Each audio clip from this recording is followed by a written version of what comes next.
avant la fondation du monde, Dieu lui-même avait prévu un tel sacrifice, une telle rédemption pour toi et moi. Amen. Paul nous dira dans Ephésiens 1:4 qu'avant la fondation du monde, Dieu nous avait élus. Dieu nous avait choisis. C'est-à-dire que c'est Dieu qui s'est levé de façon souveraine. Avant même qu'on ne naisse, avant même que le monde soit. Parce que n'oublie pas que toi et moi, nous sommes des esprits. Donc nous avons une portée éternelle. Ta vie ne commence pas juste le jour de ta naissance. Car Dieu t'avait déjà connu, il m'avait déjà connu. Il dit à Jérémie, avant même que tu ne sois conçu dans le sein de ta mère, moi, Dieu, je te connaissais. Et je t'avais même déjà destiné à être un prophète des nations. Est-ce que je me fais comprendre? Paul dit, avant la fondation du monde, Dieu nous a élus. C'est un choix souverain. Il dit dans l'histoire, dans les années 60, dans les années 70, dans les années 80, 90, 2000, il y aura un homme, une femme qui va être maintenant semé. L'esprit va être semé dans un corps. Il naîtra quelque part au Canada, quelque part en Afrique, quelque part dans les Antilles, quelque part. Et ses parents vont l'appeler ainsi. Et donne ton nom, mets ton nom. Mais Dieu dit, avant la fondation du monde, lui, il nous avait déjà élus. Il nous avait choisis. C'est un choix souverain de Dieu pour faire de nous ses enfants d'adoption. Et à cela nous disons Amen. Wow. Et quand Paul dit ça, Pierre dit non. Je veux même appuyer ce que tu dis, Paul.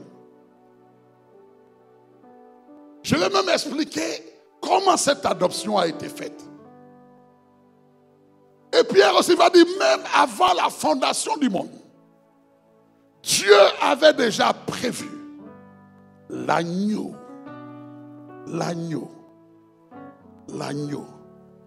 pour ton rachat, pour mon rachat, pour notre rédemption, avant la fondation du monde.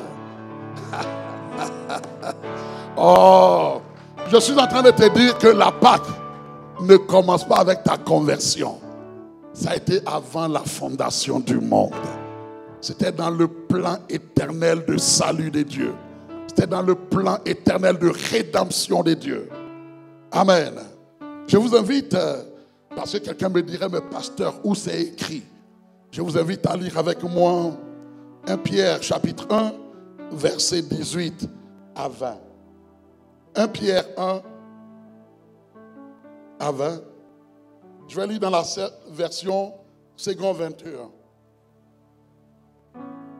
Vous le savez en effet, ce n'est pas par des choses corruptibles comme l'argent ou l'or que vous avez été rachetés de la manière de vivre dépourvue de sens que vous avez transmis vos ancêtres. Lui, second dit, votre vaine manière de vivre. Verset 19. Mais par le sang précieux de Christ. Dis ce matin, mais par le sang précieux de Christ. Qui s'est sacrifié comme un agneau sans défaut et sans tache, prédestiné avant la création du monde. Prédestiné prédestiné avant la fondation, avant la création du monde. Qu'est-ce qui avait été prédestiné avant la création du monde? Si vous suivez le passage, le verset 19 nous dit: mais par le sang, nous avons été rachetés par le sang précieux de Christ, qui s'est sacrifié comme un agneau, sans défaut et sans tache. Pierre dit, cet agneau-là était prédestiné.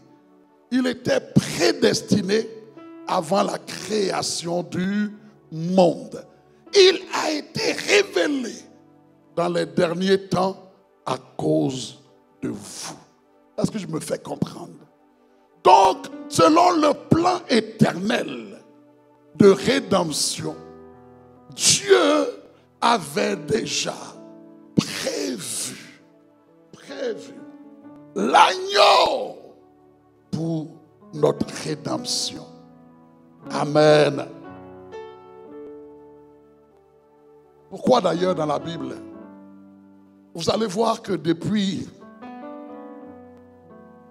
qu'il y a eu le péché d'Adam et Ève, si vous suivez un peu, c'était l'ombre des choses à venir, mais Dieu laisse un peu des traces pour montrer ce qu'il va faire à la fin.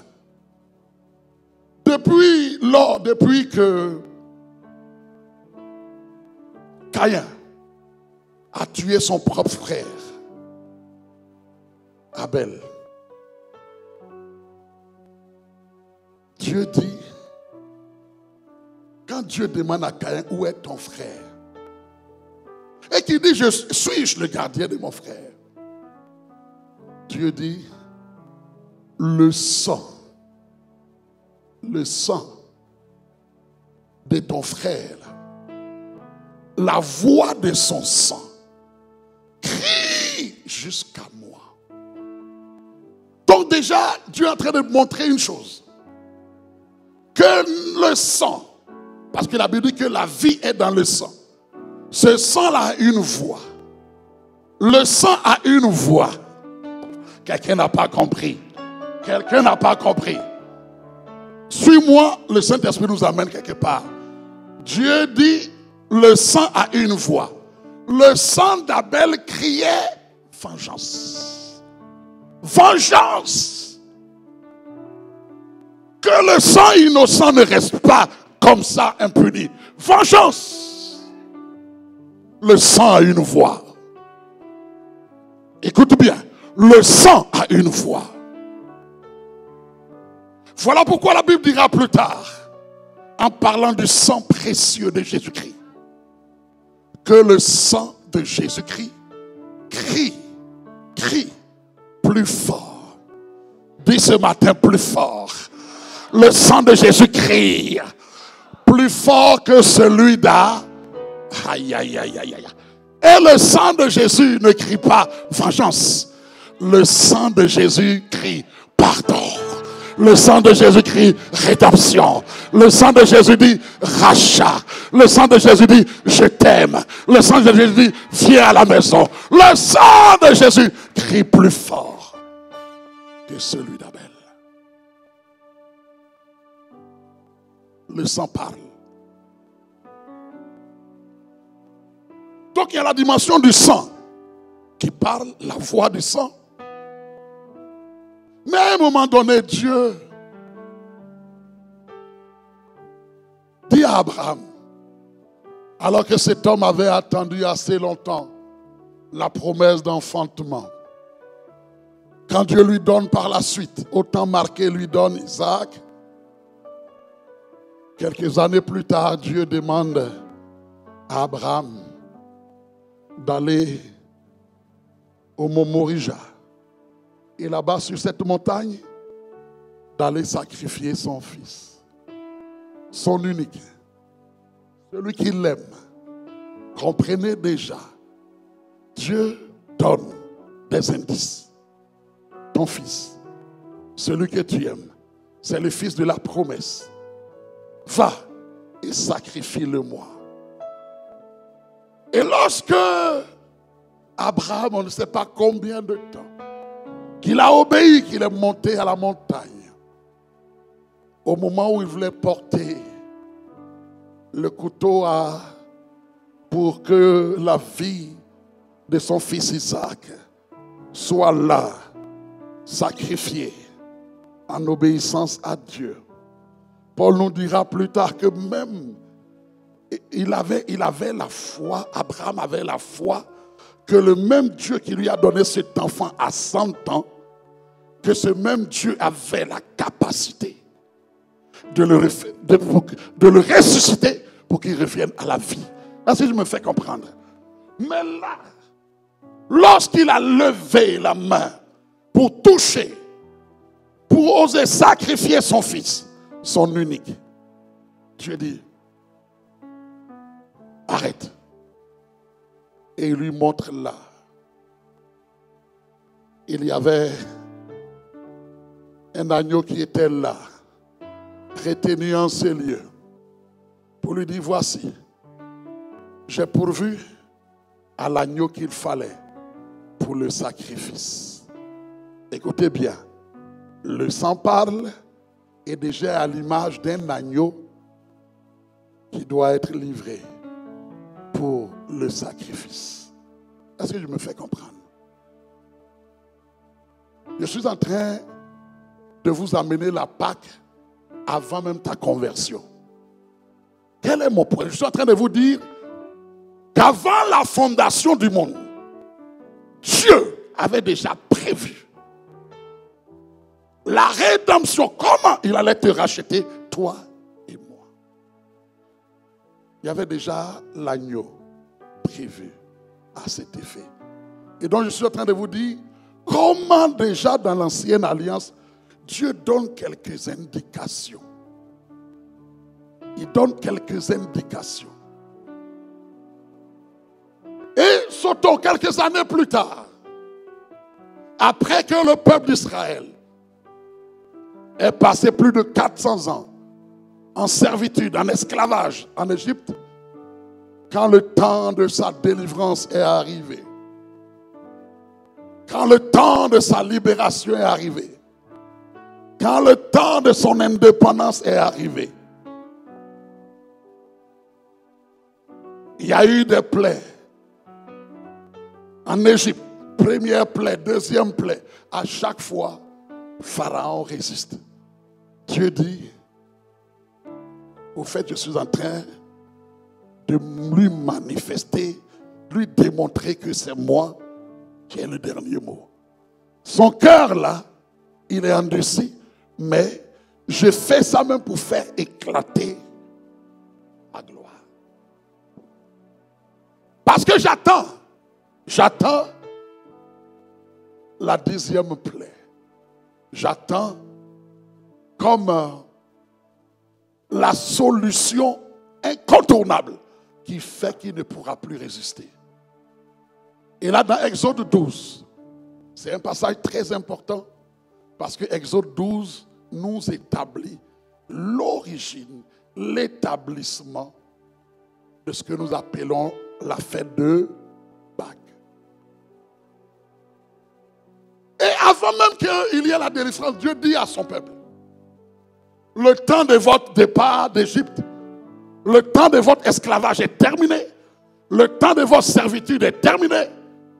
Voici, au mois de Nissan, c'est le mois d'avril dans le calendrier grec, Dieu dit, je vais faire de ce mois de Nissan même le premier mois de l'année. Amen.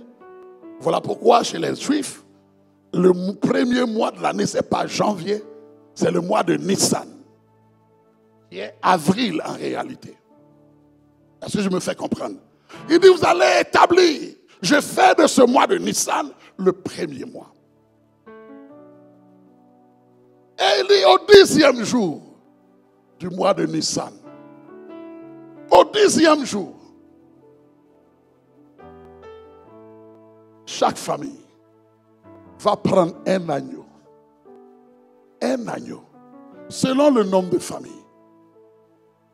Il dit, faites en sorte qu'il n'y ait pas de gaspillage. Mais chaque famille va prendre un agneau. Si c'est assez, invite les amis. Invite des gens que tu connais. Mais il faut que cet agneau-là soit mangé à la hâte.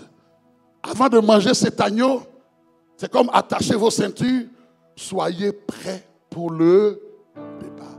Donc c'est Dieu dit, on ne mangera pas cet agneau-là en prenant tous les conforts. C'est pour ça que Dieu dit, je ne veux même pas que ça soit un temps où vous allez mettre vos ingrédients, vous allez faire une sauce, vous allez faire ceci, cela. Non, non, non, non.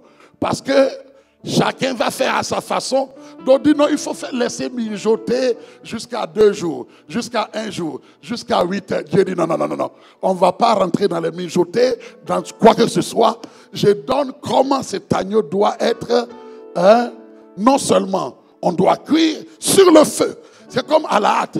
Un peu comme quand tu sors pour faire le barbecue, à la hâte. Et puis vous avez tout votre bagage, tout est prêt. Les reins sains. Et vous allez manger de cet agneau-là à la hâte. Pas avec des accompagnements compliqués. Vous allez prendre ça avec du pain sans levain.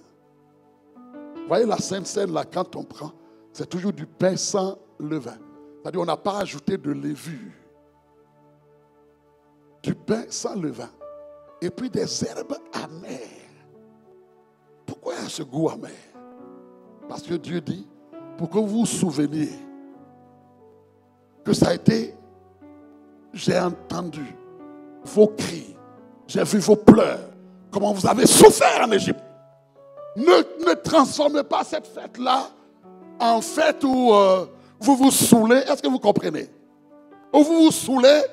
Non, il faut qu'il y ait le cachet, le souvenir du fait que ça a été notre délivrance.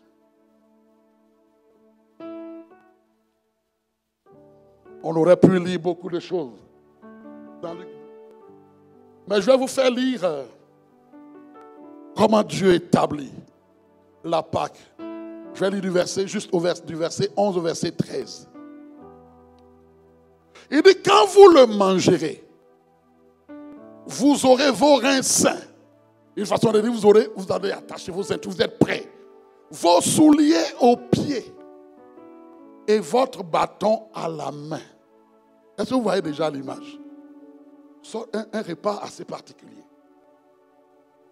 Ce repas-là, c'est comme votre dernier repas. Mais c'est le repas d'adieu. Dites adieu à l'Égypte. Dites adieu au joug de Pharaon. Dis adieu ce matin, cette semaine qui vient. Que tous les combats possibles, tu dises adieu aujourd'hui, au nom de Jésus-Christ. Il fallait un élan de foi. C'est Dieu qui a parlé. Vous allez prendre ce repas en étant prêt. Quelqu'un va se dire, mais est-ce que ça va arriver? Non, non, non. Soyez prêts. Il dit, vos souliers aux pieds et votre bâton à la main. Et vous la mangerez à la hâte. Dis à la hâte. C'est la Pâque de l'Éternel. Dis, c'est la Pâque de l'Éternel. La Pâque, ce n'est pas notre Pâque. La Pâque de l'Éternel. C'est lui qui l'a instituée. C'est la fête instituée par Dieu lui-même. S'il y a une fête qu'on doit plus célébrer, c'est la Pâque. Il dit, cette nuit-là, je passerai dans le pays d'Égypte et je frapperai tous les premiers-nés du pays d'Égypte, depuis les hommes jusqu'aux animaux, et j'exercerai des jugements comme tous les dieux de l'Égypte. Je suis l'Éternel. Il dit, le sang vous servira de signe. Amen. Sur les maisons où vous serez, je verrai le sang. Je verrai le sang. Une maison où je ne vois pas l'entrée, sur les linteaux des portes. Je ne vois pas le sang, je rentre pour frapper. Est-ce que quelqu'un comprend? Mais toute maison où là, à l'entrée, il y a la marque du sang, je passe outre. Est-ce que je me fais comprendre? Le vrai mot Pâques de l'hébreu, c'est Pessa. Pessa. Pessa veut dire passer outre. Passer par-dessus. La première Pâques instituée par Dieu, en même temps où c'était le jugement de l'Égypte et des dieux de l'Égypte, en même temps c'était la vie. Dieu faisait passer outre et en même temps c'était la délivrance pour son peuple. Amen. Et dit, les maisons où je verrai, où vous serez, je verrai le sang et je passerai par-dessus vous. Et il n'y aura point de plaie qui vous détruise quand je frapperai le pays d'Égypte. Amen. Voilà comment Dieu a institué la Pâque. Et Dieu dit, durant une semaine, vous allez célébrer votre délivrance de toutes ces années de servitude. Maintenant, arrivons à l'accomplissement, puisque jusque-là, je suis en train de vous conduire dans les traces pour qu'on comprenne la Pâque.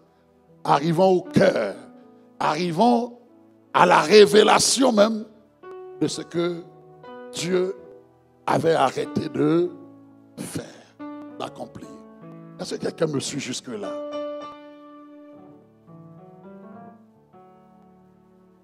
Je vous invite à lire avec moi Jean 12, versets 31 à 33.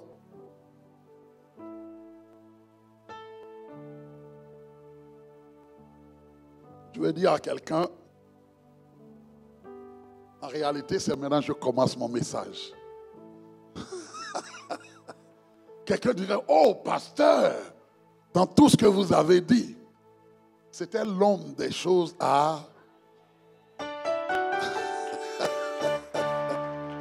C'était l'homme des choses à... Entrons maintenant dans la réalité. Jean chapitre 12, verset 31 à 33. Maintenant, c'est Jésus qui parle. Maintenant a lieu le jugement de ce monde, comme Dieu a jugé l'Égypte. Maintenant, le prince de ce monde sera jeté dehors en parlant de Satan. C'est comme assez longtemps, tu as maintenu le peuple de Dieu. Tu as maintenu les créatures de Dieu. Mais Jésus dit maintenant, ton jugement est venu. Ton jugement vient. Mais comment ce jugement se fera? Comment ce jugement a lieu? Verset 32. Et moi, Jésus, quand j'aurai été élevé de la terre, j'attirerai tous les hommes à moi. Quand on a dit ça, peut-être on ne comprend pas et c'est bien que Jésus nous explique. Le verset 33 dit, en parlant ainsi, il indiquait de quelle mort il devait mourir. Donc Jésus dit, et moi, quand j'aurai été élevé de la terre, j'attirerai tous les hommes à moi. Et la Bible dit, quand il parlait de ça, il était en train de faire allusion de quelle manière il allait mourir. Jésus était conscient de comment il allait mourir. Est-ce que je me fais comprendre? N'oubliez pas, Pierre a dit, avant la fondation du monde, Dieu avait déjà prévu l'agneau pour le salut. Amen. Cette élévation dont il est question fait allusion au mode d'exécution de Jésus le Christ. Montrer comment on allait l'exécuter. Il aurait pu mourir simplement comme monsieur, madame, tout le monde et puis on l'enterre. Non. Mais il fallait qu'il soit élevé entre ciel et terre. Est-ce que je me fais comprendre? Il fallait que sur le mont Golgotha, là-bas dans le Proche-Orient ancien, ce jour-là où tout le peuple était prêt pour la Pâque, comme ils avaient l'habitude de le faire, ce jour-là, Dieu va donner un cachet particulier. Dieu va montrer l'accomplissement même de la véritable Pâque. Et ce jour-là, puisque à la fête de Pâques, tous les Juifs montaient à Jérusalem. Et ce Jérusalem était plein à craquer durant ces périodes-là. Et ce jour-là, quelque part, sur le mont de Golgotha, entre ciel et terre, parmi deux brigands, Jésus a été cloué sur une croix, sur le bois du calvaire. Ils n'ont pas juste cloué, mais il fallait qu'on l'élève, qu'il soit élevé. Élevé entre ciel et terre. Le ciel a été témoin. La terre a été témoin. Dieu le Père a été témoin. Satan a été témoin. Les démons étaient témoins. L'humanité a été témoin. Car ce jour-là, depuis 9 heures du matin jusqu'à 15 heures, durant 6 heures de temps, personne ne peut dire qu'il ne sait pas ce qui se passe. Durant 6 heures de temps, de 9h à 15h, de 9h à 3h de l'après-midi, Jésus était sur cette croix. Il était là, il agonisait. On se moquait de lui. N'oubliez pas que jusque-là, on l'a tellement flagellé, frappé. Son sang a coulé tant de fois. Et là, il est là entre ciel et terre. Comment Dieu, tu peux permettre cela? Les gens diraient, les femmes qui étaient là pleuraient. Les femmes étaient là qui pleuraient. Et là, Jésus dira, non, ne pleurez pas sur moi, femme de Jérusalem, mais pleurez plutôt sur vos enfants.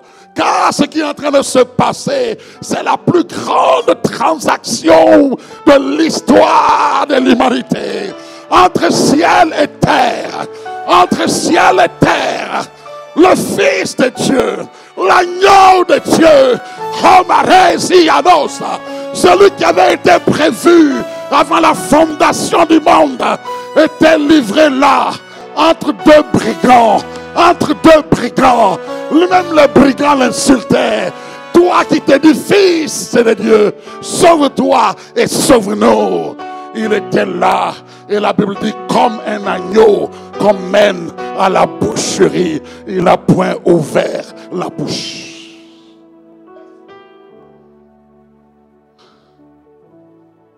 Non, je n'ouvrirai pas la bouche. De peur que je me plaigne. De peur que je dise, Père, non, je n'en peux plus. Il n'ouvre pas la bouche. Faites ce que vous avez à faire. Mais c'est pour de tels propos. C'est pour votre délivrance que je suis là, entre ciel et terre. Jésus, lorsque je vais être ainsi élevé entre ciel et terre, c'est là. Satan ne voit rien. Satan croit. Waouh, il se disait fils de Dieu. Nous l'avons eu. Nous le maintenons. Il dit nous maintenant, nous l'avons. Il est à notre merci. Mais Dieu est en train de dire, c'était mon plan secret. Il ne sait pas que, en faisant mourir mon fils unique, je suis en train de semer sa vie comme une semence. Car si le grain de blé qui tombe en terre ne meurt, si le grain de blé ne meurt pas, il reste seul. Mais quand il tombe, qu'il meurt, alors il y a la vie qui est en lui, qui fait que le grain de s'élever, le grain de blé n'est plus seul, mais il devient une multitude. Alors le Fils de Dieu, il est mon Fils bien-aimé, mais c'est parce que j'ai en vue le rachat de plusieurs autres fils et filles. Est-ce que je me fais comprendre? Pendant 6 heures de temps, entre ciel et terre, les soldats romains se moquaient de lui. On prend sa tunique, on tire au sort. Waouh! On met sur sa tête une couronne d'épines. Il se disait qu'il était roi. Mais faisons-le roi. Oh, si l'humanité savait que celui-là qui est à la croix, celui qui était là, il est le roi de tous les rois. Il est le Seigneur de tous les seigneurs.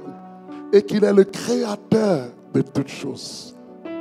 Même ce bois aurait dit, non, non, s'il vous plaît, ne me mettez pas dans les problèmes. C'est lui mon créateur. C'est par lui que toutes choses subsistent. Est-ce que je me fais comprendre? Il a été élevé entre ciel et terre durant 6 heures du temps. Il n'a pas eu honte. Il n'a pas eu honte. Il est allé jusqu'au bout. Pourquoi? Pour que toi et moi, à partir de cet instant-là, le jour, de la manière Satan nous tenait, que sa main, que les actes qui nous condamnaient, les actes qui disaient que toi tu ne peux pas paraître devant Dieu, les actes qui nous condamnaient à la croix. Quand au dernier moment, ce soldat romain a pris sa lance pour percer son cou.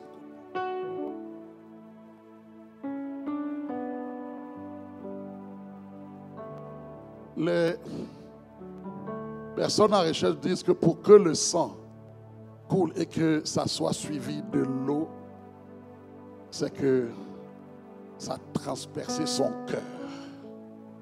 Son cœur. Et là, Jésus dit, Tétélestai, tout est accompli.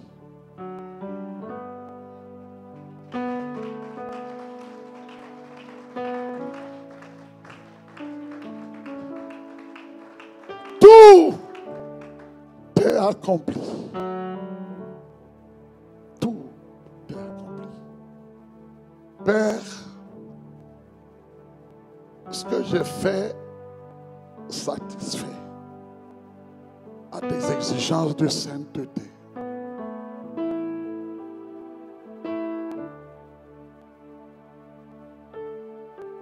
Tout est accompli. Mes frères ne peuvent plus être esclaves. Mes sœurs ne peuvent plus être dans le péché. Non. Tout est accompli.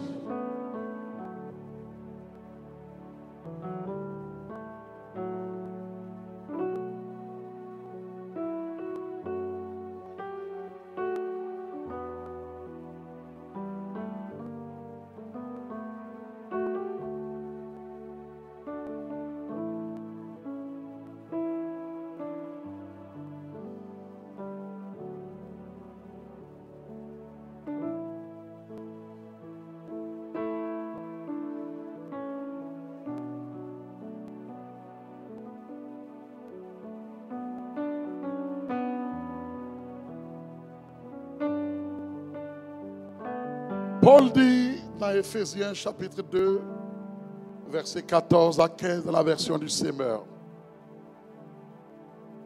car il a annulé l'acte qui établissait nos manquements à l'égard des commandements. Oui, il l'a effacé, le clouant sur la croix. Là, il a désarmé toute autorité, tout pouvoir, les donnant publiquement en spectacle quand il les a traînés dans son cortège triomphal après sa victoire à la croix. Bien-aimé, il n'y a aucune transaction dans une banque, dans ce monde, qui peuvent égaler la transaction qu'il y a eu sur le bois du calvaire. À la croix. C'est pourquoi cette croix nous sera toujours chère. Ça n'avait rien pour attirer les regards, mais c'était là où Jésus a pris ma place. Là où Jésus a pris ta place. De riche qu'il était, il s'est fait pauvre, afin que par sa pauvreté, je sois enrichi. À la croix, il a pris mes transgressions, ma culpabilité, ma condamnation, les maladies. La Bible dit que c'est par ses meurtrissures, par ses blessures, que nous sommes guéris. Il y a eu l'échange divin à la croix de Golgotha. Yes.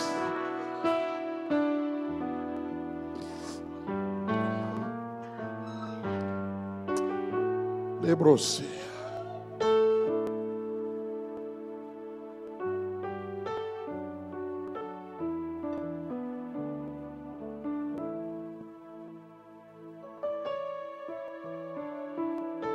Alléluia.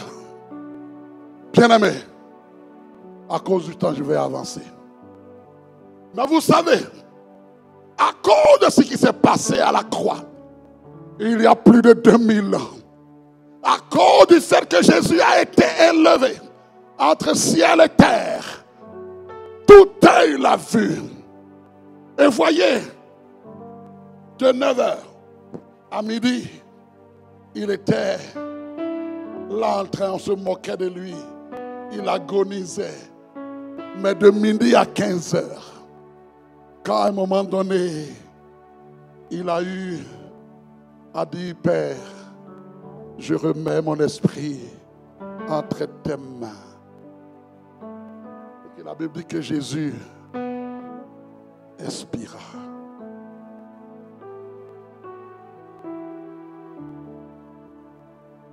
Entre de midi jusqu'à 15h, durant 3 heures de temps, il y a eu des ténèbres sur toute la terre. Et pourtant il est midi, hein? Mais des ténèbres sur toute la terre. Tout le monde paniquait. Qu'est-ce qui s'est passé? Pourquoi il est midi et il fait noir? Parce que celui qui était la lumière du monde vient juste. Viens juste. Viens juste de partir. Viens juste de partir. Tout le monde panique. Les soldats qui sont là, soldats romains paniquent.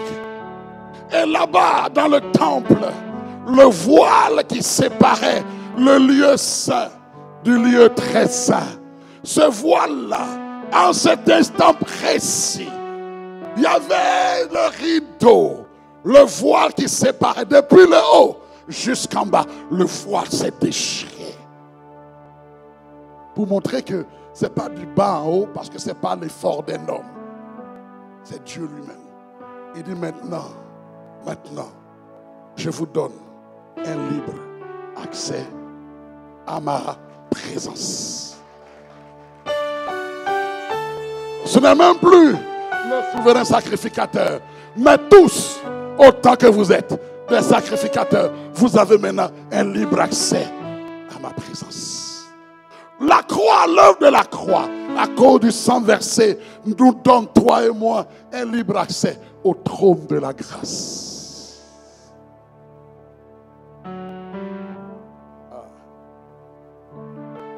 Et à cause de cette première élévation, où il y a eu le sacrifice parfait.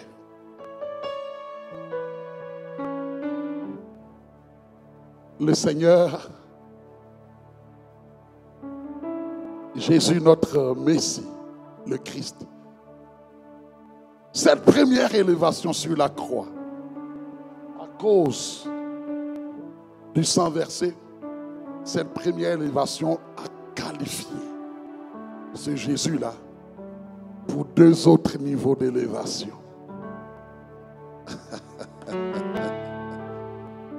On va comprendre. La Bible dit, parce que lui, il a été obéissant jusqu'à la mort de la croix. Parce que lui seul a payé ce prix. La Bible dit c'est pourquoi dans tout l'univers, Dieu dit parce que lui, Jésus le Christ, a payé le prix. Il a donné sa vie. Il y a eu le sacrifice parfait. Alors lui seul est digne d'être souverainement élevé et d'être assis, être intronisé comme le roi de tous les rois, comme le Seigneur de tous les seigneurs, afin que, à la mention de son nom, dans le ciel, sur la terre et sous la terre, parce que quand il a été élevé, tout le monde l'a vu, les démons se moquaient, Satan dit on l'a eu, mais à cause de cet acte, Dieu dit il est digne d'être souverainement élevé. C'est-à-dire il est digne d'être intronisé. Aidez-moi à rentrer dans l'intronisation de ce roi de tout l'univers. Il s'est passé quelque chose. Waouh! Ah, c'est ainsi que tu es en train de célébrer l'intronisation du roi de sa majesté, le roi de gloire. Et c'est ainsi.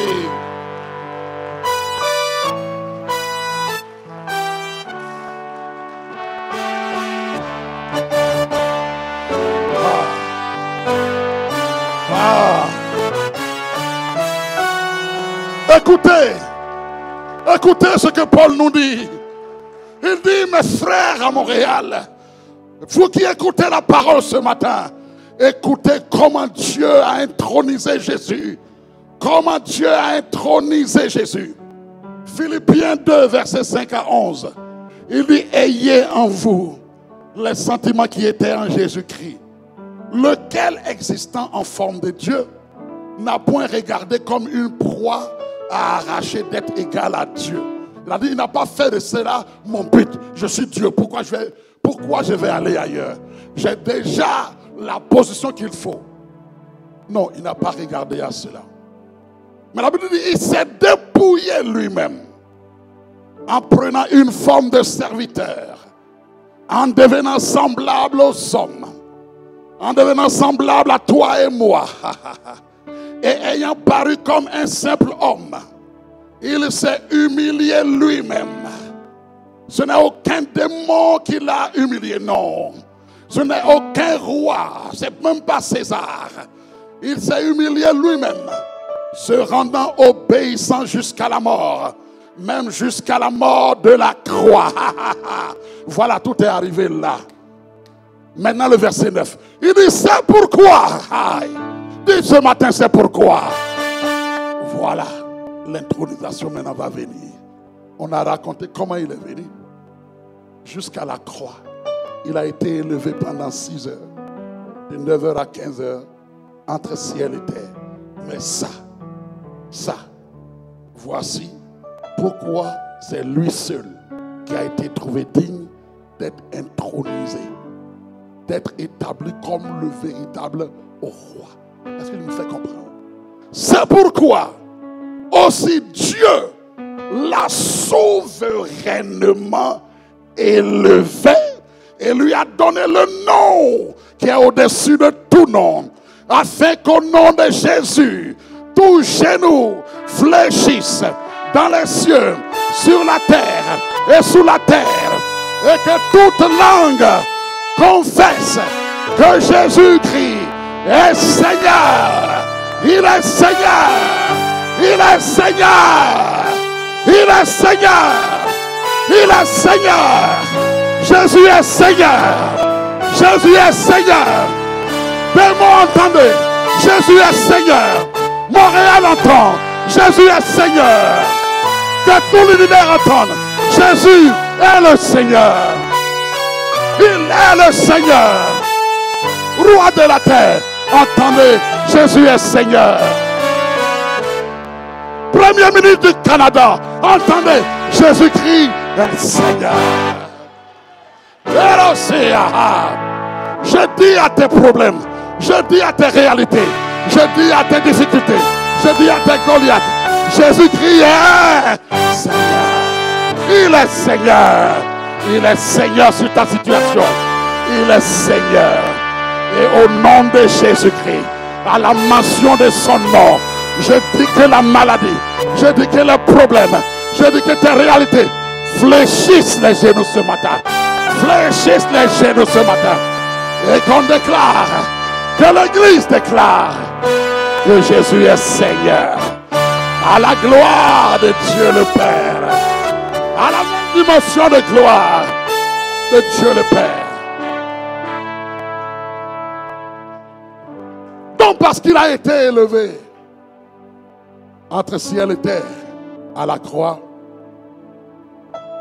Dieu dit, ce que tu as fait sur la terre te qualifie pour que tu sois souverainement élevé dans tout l'univers.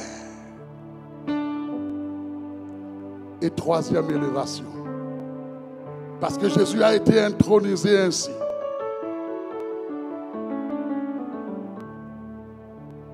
L'Apocalypse nous révèle par la bouche de Jean que pour la suite de l'histoire, pour la suite des choses, pour les temps de la fin, on ne verra pas un homme puissant de ce monde, on ne verra aucun démon, on ne verra pas Satan opérer dans le sens comme si c'était lui qui était le maître. Mais Apocalypse révèle, le livre d'Apocalypse révèle que parce que Jésus a été élevé entre ciel et terre et qu'il a été élevé, souverainement élevé, établi comme le roi des rois, le Seigneur des seigneurs, alors le livre d'Apocalypse nous révèle que pour les temps de la fin, c'est lui seul qui a été trouvé digne. Dit c'est lui qui est digne. Jésus-Christ est digne.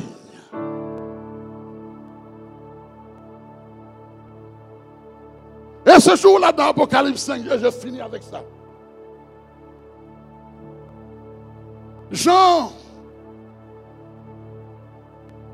c'était un moment où l'Église vivait des temps terribles de persécution à Rome, avec l'empereur Néron. Beaucoup de chrétiens se posaient la question pour dire, mais si le Messie est venu, si Jésus est venu, pourquoi nous souffrons encore ce martyre? Pourquoi Néron se moque encore de nous, de l'Église? Est-ce que notre histoire, notre foi va finir dans la confusion comme ça? Est-ce que finalement, pour la fin de toutes choses, le méchant va toujours dominer? Et Jean était en train de pleurer.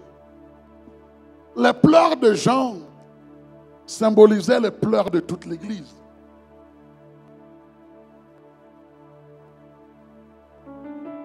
Et ce Jean-là, j'étais sur l'île de Patmos.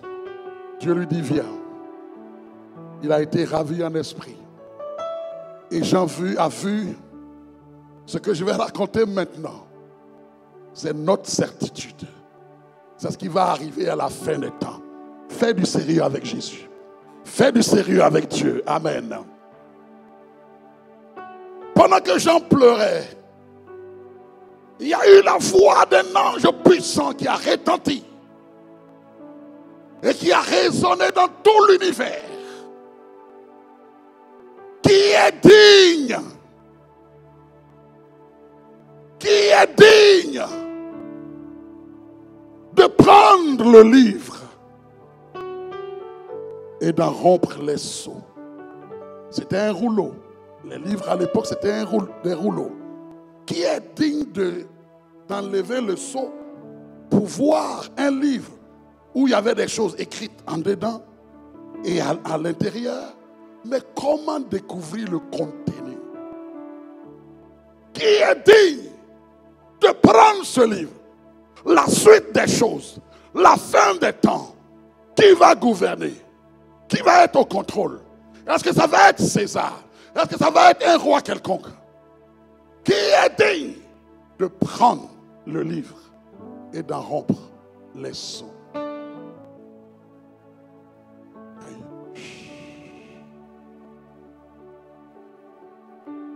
Il y a eu un silence.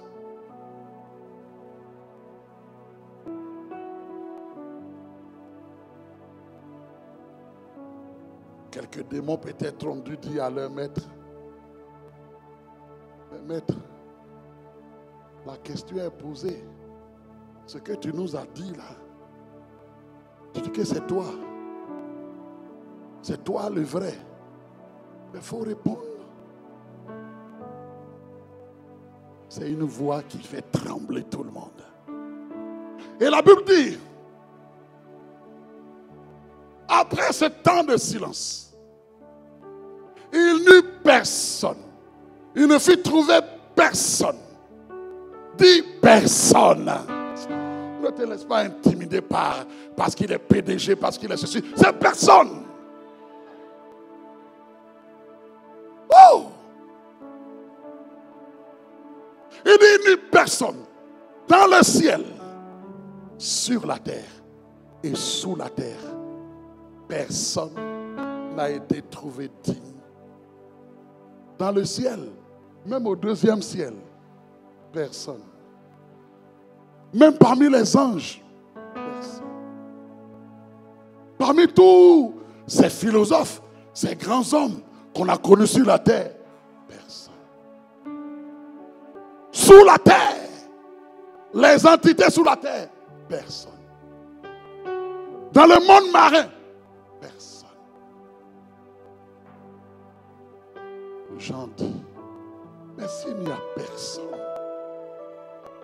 s'il n'y a personne, ça veut dire que notre histoire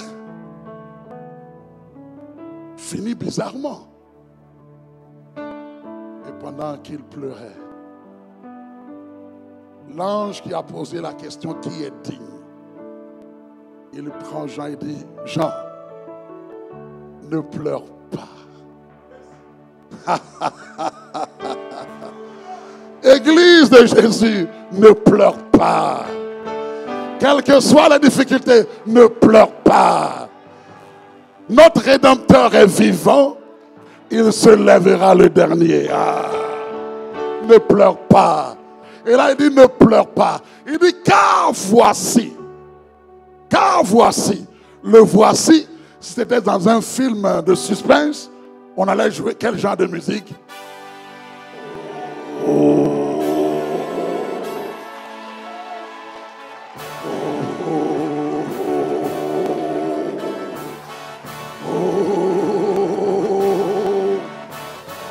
Et la brosse. Et alle rose mama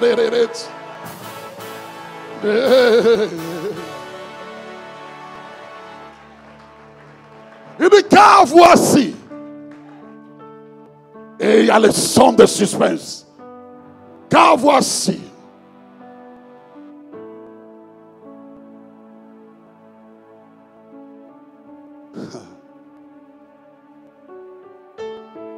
Je vais lire ça pour vous.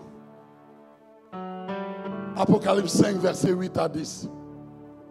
Quand il eut pris le livre, Quand il lui prit le livre, mais avant de dire ça, il dit, je vis là. Quand il dit, car voici, le lion de la tribu de Juda,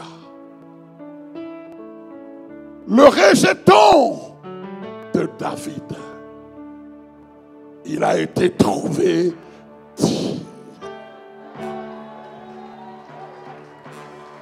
Le lion de la tribu de Juda, le rejeton de David, l'agneau immolé, l'agneau sans tache, il a été trouvé digne.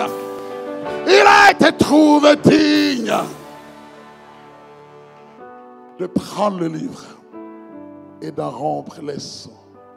Et dès que l'ange a dit cela, Jean dit, je vis comme un agneau qui était immolé. Il avait la marque des sacrifices, du sacrifice de la croix. C'est ce qui le qualifie. C'est ce qui le rend digne. C'est ce qui fait qu'il n'y a personne d'autre qui peut être trouvé digne que lui. Amen. Et alors, quand il lui prit le livre, les 4 êtres vivants, c'est-à-dire tous les êtres vivants de tout l'univers, et les 24 vieillards, représentant l'ancienne et la nouvelle alliance, se prosternèrent devant l'agneau, tenant chacun une harpe et des coupes d'or remplies de parfums, qui sont les prières des saints. Et ils chantaient un cantique nouveau. Qu'est-ce que leur cantique disait? Tu es digne de prendre le livre et d'en ouvrir les sceaux, car tu as été immolé. Tu as racheté pour Dieu par ton sang des hommes de toute tribu, de toute langue, de tout peuple et de toute nation. Tu as fait d'eux un royaume et des sacrificateurs pour notre Dieu, et ils régneront sur la terre. Et ils régneront. Alléluia. Lorsqu'il a pris le livre, l'adoration a commencé. On a dit, oh, tu es digne. Tu es digne. Alléluia. L'agneau est digne. Jésus le Christ est digne. L'agneau immolé est digne. Le lion de la tribu de Juda est digne. Le prince des rois de la terre, Jésus le Christ, agneau sans tache, agneau immolé. Oh, le roi de gloire, le Seigneur des seigneurs, le Verbe fait chair, l'agneau immolé. Il a été trouvé digne. Tu es digne. Au fait, ce point, je finis en disant, il est digne, lui seul, qu'on l'adore. Il est digne de notre adoration. Quand nous adorons, nous n'adorons pas un pasteur, ni qui que ce soit, mais celui qui est sur le trône, celui qui a été trouvé digne. Est-ce que tu peux te tenir debout ce matin? Parce que fait que nous puissions l'adorer. Oh là là!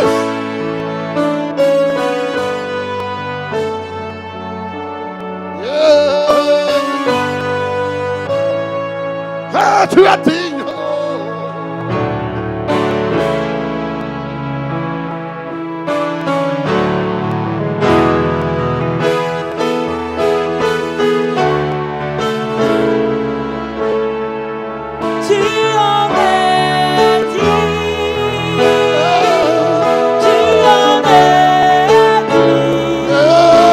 Déclare-le, déclare-le.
pas de mots, on dit Alléluia.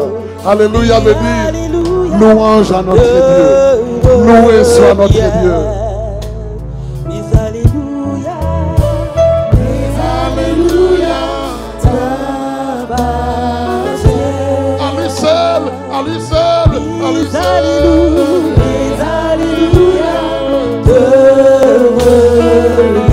Que l'église à Montréal déclare Alléluia.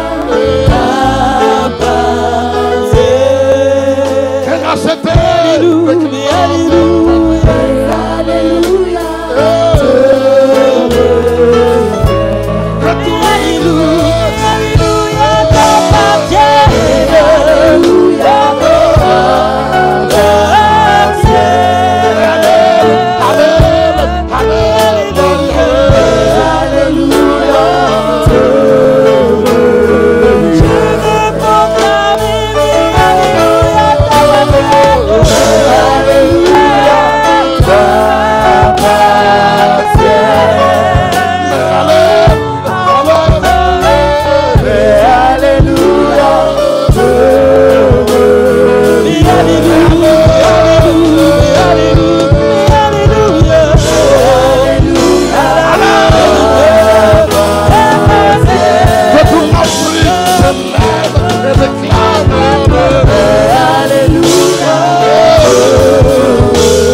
Élève la voix.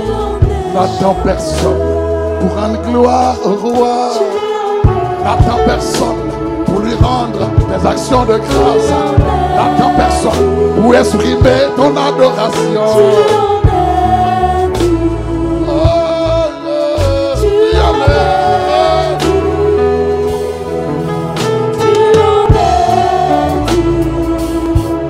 Je sais que le brosa. Oh, le sol, Jésus, tu es digne. Toi, tu as été de prendre le livre et de rendre les sons. C'est toi que nous honorons. C'est toi que nous adorons. C'est toi que nous célébrons. Seigneur, alors que nous commémorons la Pâque, Jésus, Christ, notre Pâque, a été immolé.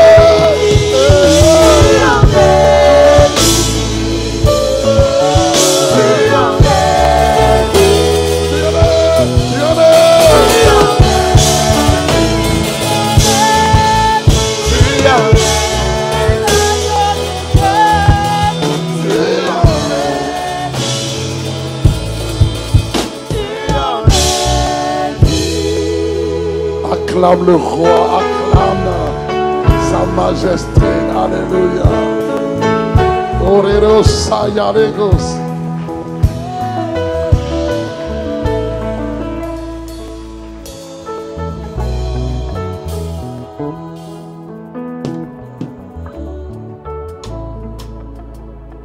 Je vois le roi sur son trône élevé. Est-ce que tu le vois ce matin par les yeux de l'esprit, par les yeux de la foi?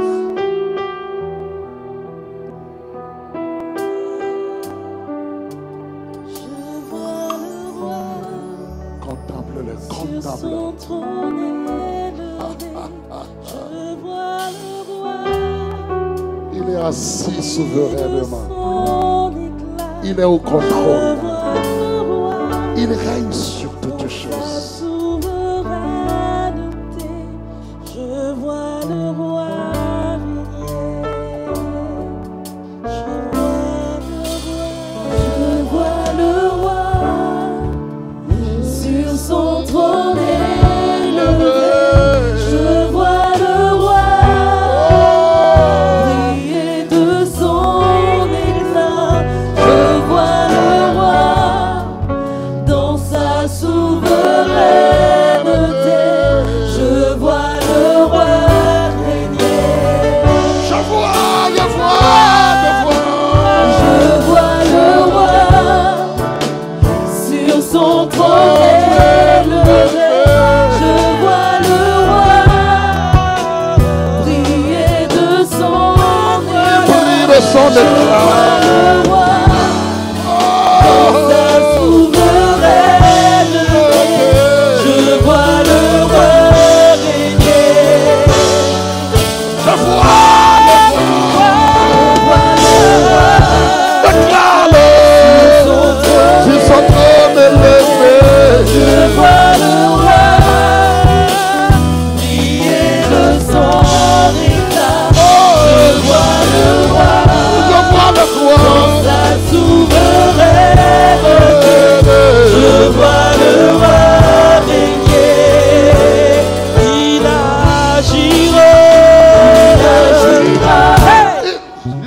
quand bon lui semblera. Il Je agira.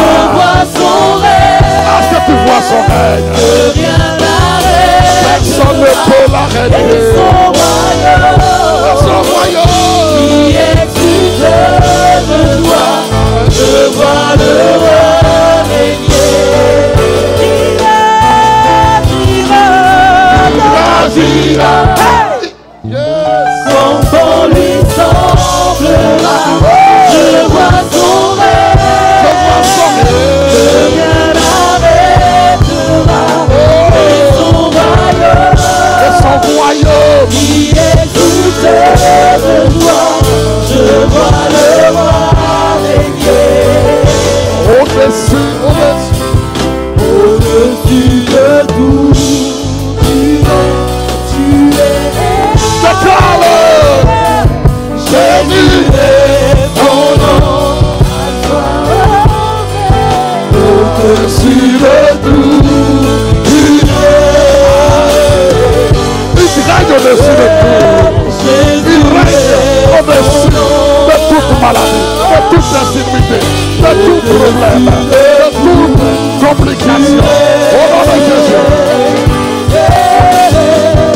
Jésus est ton nom. Au-dessus de tout, tu es. Jésus est ton nom. Au-dessus de tout, tu es.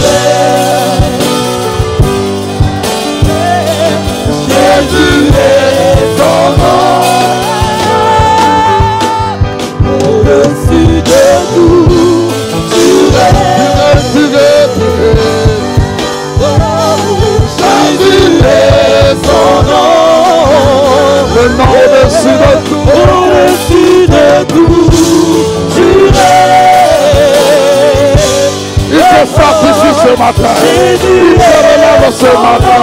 Il t'a servi ce matin. Il te donne la victoire ce matin. Jésus règne. Jésus est ton nom. Au-dessus de tout, tu es. Jésus est ton nom. Au-dessus de tout, tu es. Jésus est ton nom.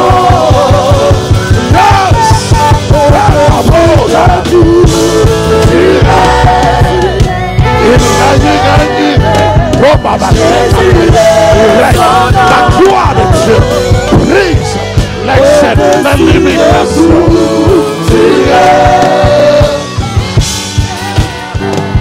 Jésus est ton nom. Au-dessus de tout, tu es.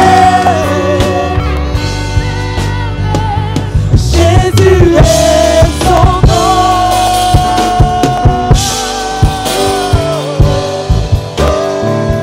Jésus est le nom au-dessus de tout nom. Alléluia. Que ce nom, à la mention de ce nom, toute situation compliquée fléchisse les genoux au nom de Jésus-Christ. Que cette semaine pascale soit ta semaine de mise au large. Ta semaine de mise au large. Tu ne la fêteras pas comme tu l'as fait d'habitude. Nous ne mangerons pas le repas de la Pâque dimanche prochain comme d'habitude. Mais que la gloire de Dieu, nous sommes conscients de ce qui a été accompli il y a plus de 2000 ans. Alléluia. Est-ce qu'on peut acclamer le Seigneur? Veuillez prendre place dans sa présence. Avant de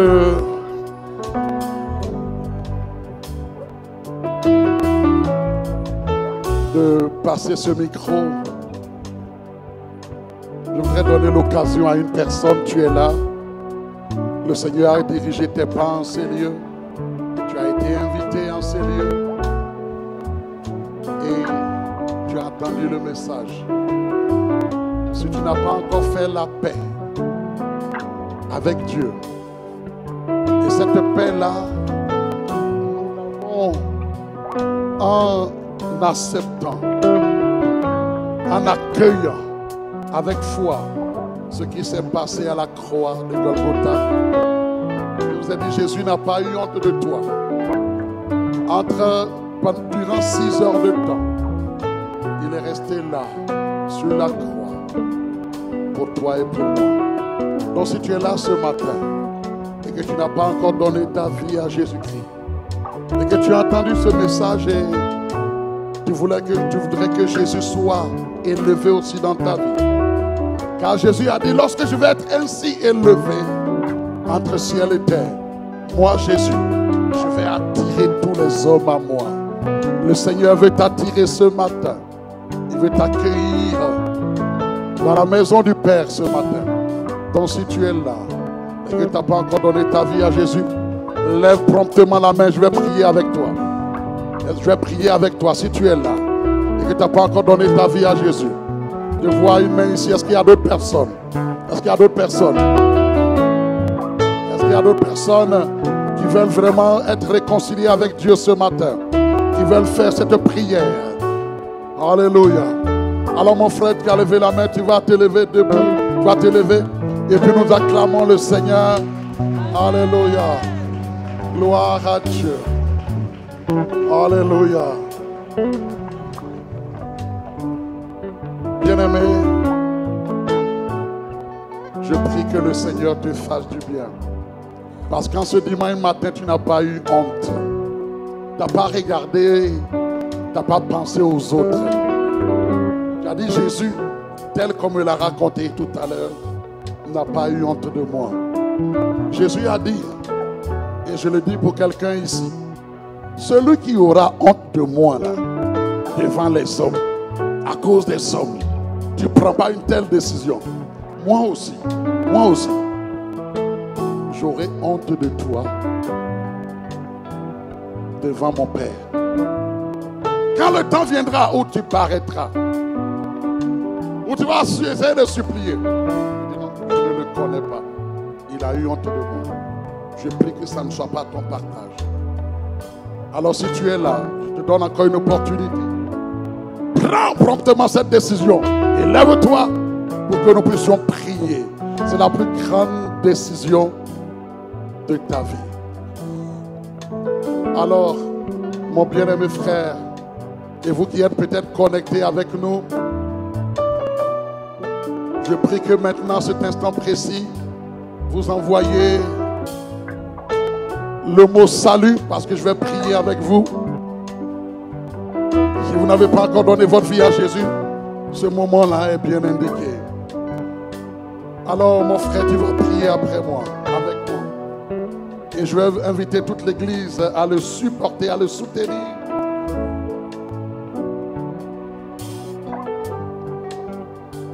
Seigneur Jésus, je te dis merci. Parce que j'ai entendu ce matin qu'avant la fondation du monde, toi tu m'avais élu. Et tu avais déjà prévu pour mon salut, pour mon rachat, l'agneau de Dieu. Et au temps marqué, tu as envoyé ton Fils, Jésus-Christ, comme l'agneau sans tache. Il est mort sur la croix de Golgotha pour moi. Alors j'ai entendu l'invitation ce matin et j'ouvre mon cœur pour te recevoir comme sauveur et Seigneur personnel de ma vie. À partir de ce jour, prends la direction de ma vie et que je sois véritablement appelé ton enfant. C'est au nom de Jésus que j'ai prié. Amen. Amen. Gloire à Dieu. Père, merci pour mon frère ici et pour des personnes même connectées qui ont fait aussi cette prière ce matin. Tu as dit que le voleur est venu. Le voleur vient pour dérober, pour égorger, pour détruire. Mais que toi, Jésus, tu es venu afin que les brebis, tes brebis, aient la vie et qu'elles soient dans l'abondance. Tu dis que tu avais encore plusieurs autres brebis qui n'étaient pas encore de la bergerie. Il faut que celles-là aussi tu les amènes. Merci parce qu'aujourd'hui, Seigneur, plus d'une personne, Seigneur, plus d'un enfant est revenu à la maison. Et selon ta parole, la Bible dit qu'il y a de la joie dans le ciel pour un seul pécheur qui se répand. Je prie, Père, que réellement cette joie qui retentit au ciel soit le partage de mon frère ici au nom de Jésus-Christ. Amen. Fortifie chaque bien-aimé. Merci, Père, pour cette semaine glorieuse. Pascal, Père, accorde-nous la grâce, de célébrer la Pâque. Père, telle est notre prière. Au nom de Jésus-Christ, nous avons prié et nous disons Amen.